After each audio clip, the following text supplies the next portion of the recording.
Hi guys, this is Lisa back with another video from May's Design Team. And today I wanted to make a birthday card, but I wanted it to be themed Christmas.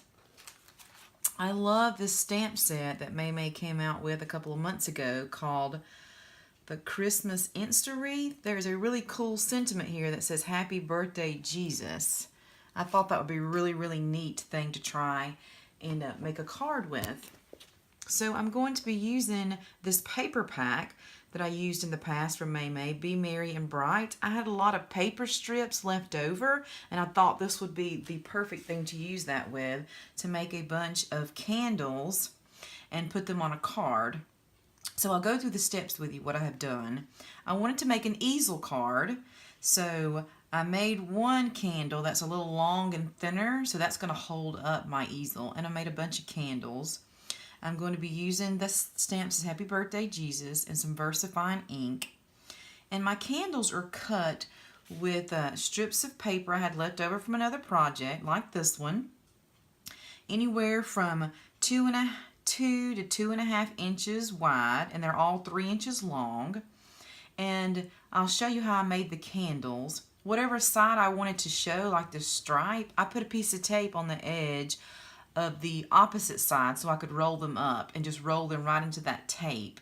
And that was a little less messy than using some wet glue.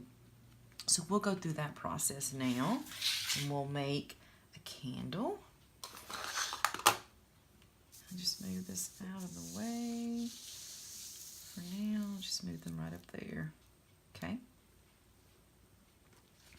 So the way I made these, again, this one is 2 1/4 by 3 inches, and I'm going to get it started on the curve by rubbing it up against my table. I don't think I'll be able to show you that, but I'm going to do this motion on the edge of my table to give a little curve to my paper to kind of help me get started. Okay, so that's how I got started. Then I needed something kind of thin. I didn't have any skewers, so I grabbed this little paintbrush that I had in my stash, and I'm going to use that to help me roll. Okay, so I'm just going to kind of get it started on the ends. Okay, and roll. And I want to go ahead and take my tape off. This is a 3/8 inch tape.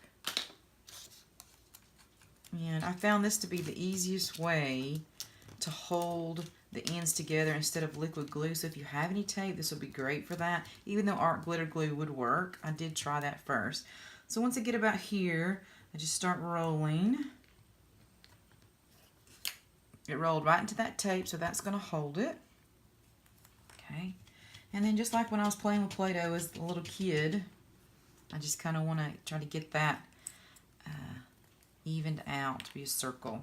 Okay, it's easy as that. I took some twine that I had lying around. I didn't really want to use white because of my paper pack, the colors that were in it. There was no stark white, so I kind of liked using this twine, and I cut them down. It's like 3/4 of an inch to an inch to make the little wicks. And so then what I did use some art glitter glue on this.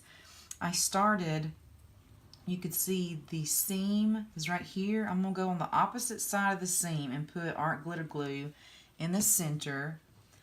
And I'm going to take this piece and just lay it in there, in that glue, and just leave it to dry. I didn't really want to glue it to the paper. I wanted it to have some dimension. I didn't want it to be flat, so that's why I did it this way, because I know when I'm going to glue this down the paper, I'm going to glue that seam side down, so this will be coming out the top there. That makes sense. Okay, so there'll be an extra candle if I need it. So now we can start some of the assembly process. As I mentioned, I want this to be an easel card, and so to make an easel card base, I started with an 8.5 by 5.5, and then I scored it at 4 1/4 to make a regular card base, going landscape wise, not vertical. And then you need to make one more score line right in the center of the front panel. And so I came from the fold 2 1/8 of an inch, made another score line. So when I put this together, it'll be able to stand up like this, and you'll be able to use it on a table and display it. So this card is kind of chunky. It would be hard to mail unless you put it in a bubble mailer, but I'm just planning on giving it to someone, and I want them to be able to display it on their desk. So I'm not really worried about that bulk. Okay. Here are the pieces that I have cut to do my matting. Let's see, I'm going to go ahead and do the bottom here. I wanted to mat all the sides except for the very back because you will be able to see those when they're set up. This is going to be my bottom piece, and as you can tell, I let the branding strip that comes on the ends of paper do some of the work for me here. I liked having that at the bottom to give me an extra interest, so I just left that on there and cut it that way. So this piece of paper is 4 1/8 by 5 3/8. And on all of my papers, I used Distress ink. This one is called Tea Dye. You can find that at May Shop. And distress the edges. I just always think that that gives it a finished look. Okay. And another reason why I wanted to put paper on all the sides is the front can get kind of heavy because I'm putting so many layers on it. So if you have paper on the back and on the bottom, it kind of helps to balance that out so it's not so heavy and gives it less of a chance to topple over. Okay, so this is going to be the front where it's going to pop up. So I'm going to decorate the back. So I'm going to turn this over and decorate this back panel. And this is what I've chosen to use for that. I'm going to mat it.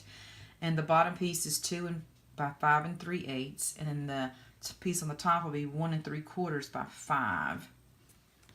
And again, I use that Distress ink to distress around the edges. And another reason I chose to do, well no, sorry, that comes in a minute.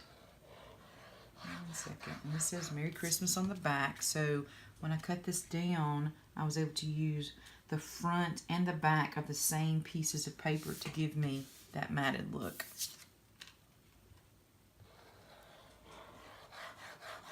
Now, if you were to see this card from the back is when I want them to be able to read the Merry Christmas. So that is why I am working from the back and centering or putting the Merry Christmas in this orientation.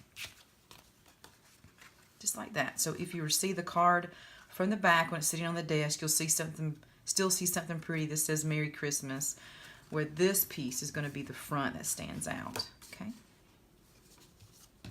All right. So now we can start assembling what is going to be our candle piece here.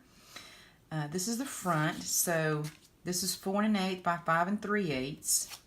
It's going to be what is our mat piece. And on top of that, where we're actually going to build the card, is 3 7/8 by 5 1/8. Okay. And I just liked on this card having very thin borders or mats, is why I'm using those 8s. Most of the time I cut it into quarters, but I just really liked this look for this particular card. So you can cut your mats down however you would like it to look, of course. All right. That looks pretty good. Now, I want to make sure I have room for my sentiment. So I'm going to kind of work backwards than normal. I'm going to go ahead and put my sentiment on here and make sure I got room. So I've only used the stamp a couple of times, so I'm going to do a test. Okay, that looks good. Okay, again using that Versamark in black. And what I want to do is line this up on the top right. Go straight down. Sorry for getting my head in the way. Give it a few minutes to transfer all the ink and pull it straight up. Looks good. And then give it a few minutes to dry. I want to make sure that it's completely dry because I am terrible about being messy and smearing it. So I think I'll go ahead and hit it with my heat gun so I can go ahead and continue. Okay, so I just use my heat gun to give that a good head start to get dry. Right, and it's warped a little bit from the heat. That's okay. I'm going to use some strong tape to, or that aren't glitter glue to glue that down. Okay, now I'm going to start building with my candles. I kind of got them laid out how I think I would like it, but I'm going to do a test run here on my actual paper. Trying to be sure that I don't get all the dark ones in one spot or all the light ones, and make sure I've got some good distance between the different patterns of paper. And so what I kind of had envisioned in my head is they go up and down a little bit here, and we get to the end. Something like this. Push them all together. We have a pretty good group of them. Where it kind of looks random, I think I'll push this over and see if I can get one more in here. Kind of like that. That's kind of what I have envisioned. Isn't that going to be cute? And then it's going to stand up. And then we've got either this candle, which is a little longer and thinner, which is probably what I'll wind up using. I rolled that one really tight. And I got a couple extras, but I think I will use this one as the piece that holds up the bottom of my card, and that'll make more sense in a minute if you've never made a an easel card. Sorry, my mind went blank there for a minute. So I just want to make sure on all these, on this, I'm going to put art glitter glue right where the seam is around it, because that is what I want to stick. I don't want that seam to show, so I'm going to glue that on the bottom, and then I'm just going to make my way all the way down. Okay, now that we have got all our candles in place and give it a chance to dry, what I thought I would do was go ahead and show you how to assemble the rest of the card. So we have everything put together except for this piece, correct? Okay. So we're going, see, it's pretty heavy now with all that cardstock on it. We're going to glue this just to the bottom flap. Okay. So I am going to just make sure I have a good amount of glue exactly where that paper is going to land. This is pretty heavy, okay? I'm not going all the way to the edges because I did want to leave that little reveal around the edge. Okay. Line this up. I have about the same on all sides.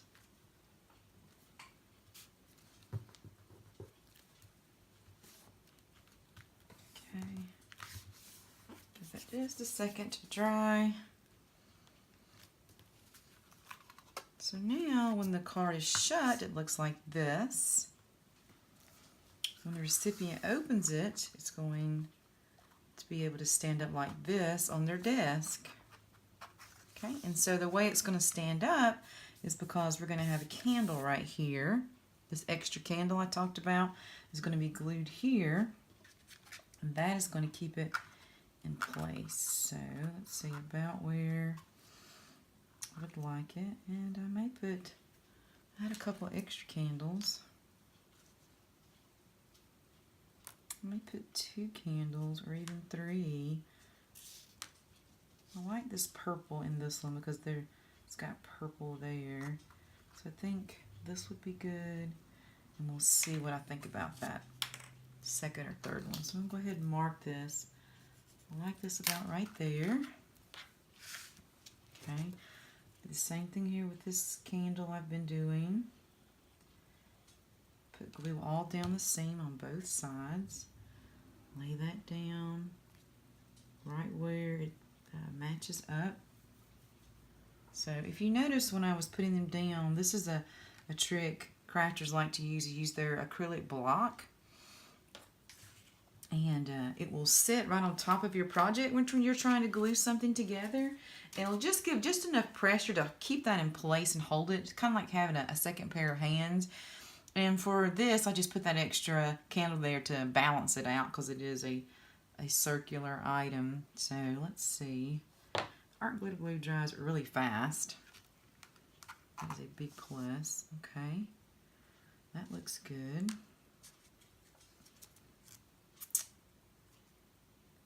I think I just like the one candle. So it's kind of hard to show on screen, but this is what the final looks like. And it's just like I envisioned in my head. I like it. Oh, that's a little better shot. So that's how it's going to look on someone's desk. And if you see it from the back, it'll say Merry Christmas.